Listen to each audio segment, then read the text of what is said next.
Eu fui pro quarto lá do casal. Aham. Você tem o Manfred e a Marisa, um deitado, a gente chama de decúbito dorsal, né? Ou seja, com as costas pro colchão, Sim, né? barriga pra cima. barriga pra cima, vulgo barriga pra cima, Vulgo barriga pra cima. né? E então ele com uma toalha no rosto e ela com um saco plástico de lixo no rosto, Caralho. né? Então o que que era ali ela com saco plástico, ela levou tanta pancada que ficou assim, a cara dela acabou ficando meio disforme, meio assustadora. E a pancada que seria o Christian deu na Marísia, bateu muito na cabeça dela, então começou a espirrar sangue com massa cefálica na parede, sabe? Puta que pariu. Então, e no cabelo dela ficava aquela pasta embranhada. Então, assim, realmente uma cena assim... Dantesca. no mínimo. Bárbara. Assim... Deus o absurdo. livre, agora. Então, aí você já dá um lance desse, doutor, e você já fala, isso aqui não é um crime comum. Então, Né? então, mas a gente... Ter chegou a- massa encefálica na cabeça Não, é normal. não, mas a gente já começou pelo seguinte: o instrumento utilizado já não é padrão. Que foi a barra de ferro. Barra de Mas foi ferro. umas barras, né? A gente fala que a gente, inicialmente, eu sei que é um objeto contundente, que levou, que dá pancada, pode ser um bastão, uma barra, alguma Pedaço de coisa, madeira. pedaço de madeira. Então, seria um objeto contundente que causou aquele tipo de lesão. O normal seria uma arma de fogo, se não fosse uma arma de fogo, uma faca, mas um bastão ou um taco dentro de casa, sabe? Não tem sentido, porque quem que tem um instrumento desses em casa? Então, levar um instrumento desse para cometer esse tipo de crime já é muito fora do padrão.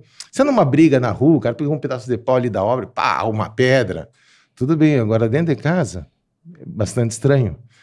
E aí houve também a cabeça da Marisa, voltando um pouquinho, estava completamente estraçalhada, né? E para ela parar com os sons que quando se entra num coma profundo, ou uma morte cerebral, ou um coma assim profundo pré-morte, você vai morrer daqui. O que acontece? O diafragma é um movimento involuntário. Sim. Né? A gente não fica pensando, vamos respirar.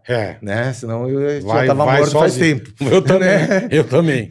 O carioca em 2 dias, porque ele pensa em tanta coisa. E então o que acontece? A pessoa de barriga para cima, nessa situação de coma profundo ou morte cerebral, existe aqui a base da língua, que a gente chama de glote. Existe o relaxamento da glote. Tá. Então, tem a passagem lá do ar, com a glote relaxada, ela vai quase que encostar. Ela continua respirando. E o cara continua respirando. E quando o ar passa, meio forçando aqui no meio dessa glote relaxada, é como se fosse um ronco, um barulho. O cara respirando. Né? Então, eles tentaram abafar esse som. Ah, entendi. Então, no Manfred, ele tocou uma toalha e depois jogou água na toalha para... Tipo, pra afogar, né? Causar uma asfixia. E na Marisa pegaram uma... Não, antes do saco, eles pegaram uma toalha e socaram na boca dela. Pra parar o ronco. Gente, que barbaridade. Barbaridade. Eu já tô até mal. Barbaridade. Então... Que ruindade, mano. Aí a Marisa com a cabeça dela totalmente fragmentada. E o Manfred levou uma pancada... Pra você ter uma ideia assim da pancada da violência, ela quebrou na vertical aqui atrás, pela pancada. E por reflexo da pancada tão violenta, ela trincou o crânio na horizontal. Caralho. Isso, tá, então você vê assim a violência... O ódio, né? O ódio. A violência que foi empregada nesse crime. Assim, um crime assim de... extrema violência. É muito louco isso. Aí foi público. Mas vem cá, aí vocês olharam essa situação lá e falaram, bicho, como é que é a carinha, né? A carinha que deve ser foda. Não dá pra pessoa, ela mesmo tem merda aí, né? Não, mas você tem assim, ó, morta pra pancadas, né? Por lesões contundentes. Tá. Tem que ter pelo menos 2 pessoas. Porque não vai bater no Manfred, a Marisa acorda, vê, eu já tô esperando você. Perfeito, ó que perfeito. Né?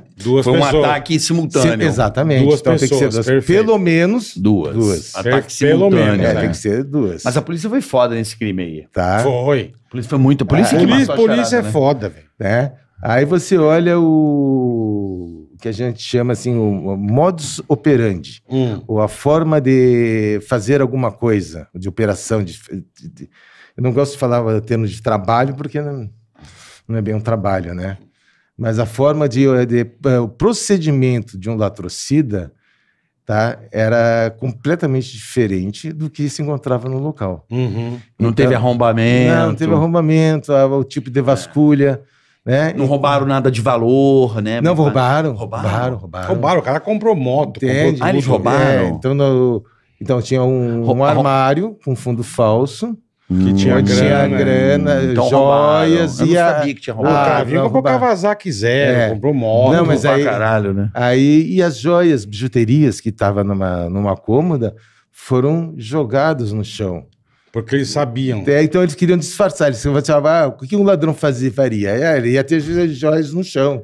Mas jogaram as bijuterias, não a joia. Então, mas jogaram as bijuterias. Por quê? Porque a tia tava junto, sabia. Sabia que era joia e que era bijuteria. Lógico. Então aí eles tentaram simular um latrocínio, mas de uma forma muito ridícula, mal feita. Tá? É tipo assim, qual é o ladrão que vai deixar um revólver, que é uma ferramenta de trabalho, num crime? Se eles chegam a assaltar a guardinha na rua para pegar a arma, ele vai deixar. Se ele for um pouquinho inteligente, nenhum Como ladrão. é que eles foram? Qual foi o pulo do gato da polícia em relação a eles? Qual foi o ponto que a polícia desvendou? Você lembra o ponto? Então, mas começa por aí, ó. Pelo menos 2 pessoas. Deixaram as bijuterias. Então, a simulação que eles fizeram para localizar aquele fundo falso, a pessoa era da casa. Entende? E para entrar do jeito que eles entraram... Não, mas entrar, porque o que acontece? Aí o pessoal entra na casa, não tinha problema, porque a porta não estava trancada. Mas os muros, você não consegue entrar num muro de, sei lá, 2, 3 metros e não encostar o pé na parede. Na parede. Ou de um lado, de dentro, ou do lado do vizinho. Só se for um gigante, né? E não tinha nenhum indício não tinha de escalada.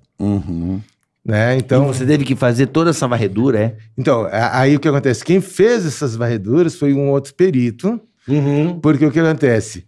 Eu entrei lá às 7h30 da manhã, cheguei às 5 da tarde, eu falei pro pessoal, olha, eu não aguento mais.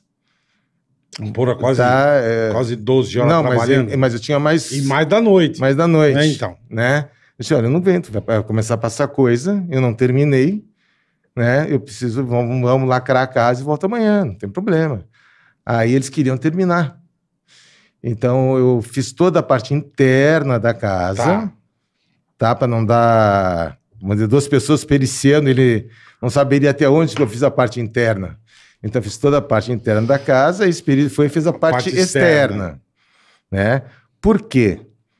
Eu já estava com autorização, os telefones da casa já estavam grampeados. Então, eu ia liberar a casa para a Suzane para ver se havia algum contato com alguém via telefone. Caralho, entendi. Entendeu? Tanto é que acho que ela, se não me engano, ela ligou para o Daniel. Primeira coisa que se fala, cuida que o telefone pode estar grampeado. Ah, já falou. Já falou assim, de cara. Né? Então, quer dizer... Porra, já se entregou. Já se entregou. Pressiona a belezura que ela vai soltar. Aí, enquanto eu estava fazendo a perícia, tava o Daniel com a Suzane lá na delegacia. E onde é que vocês estavam? Nós estávamos no motel. No motel, foi o que ela falou, Aí ele, com a prova, que eles estavam no motel, ele pediu nota fiscal do motel. Então, pra quê? Já tá estranho, não, a gente justificar demais, né? Aí a gente brincava, né? A nota fiscal 001. Porque ninguém vai para motel e pede nota fiscal. Ninguém. Né? Pra quê, né? Você sai meio escondido, né? Então a gente já brincava nessa situação. Você já viu que foi uma coisa já, né? Que o cara pensou, vou ter que ter a nota. Vai que, né? Meu álibi. Meu álibi, exatamente. Aí, Só faltou ele tirar uma foto. A Suzane falou que ela não chegou a entrar propriamente na casa, ela entrou, viu o escritório bagunçado e saiu. Né? E aí ela fala de uma pasta que estava no escritório, que estava cortada, e que lá o pai dela teria uma reserva, né? Eu brinco, né? Todo mundo tem uma pastinha dessa em casa, com $7 mil, 5 mil euros. Bobagem. 10 mil reais, todo mundo tem, né? Não, que casa que tem isso? Né?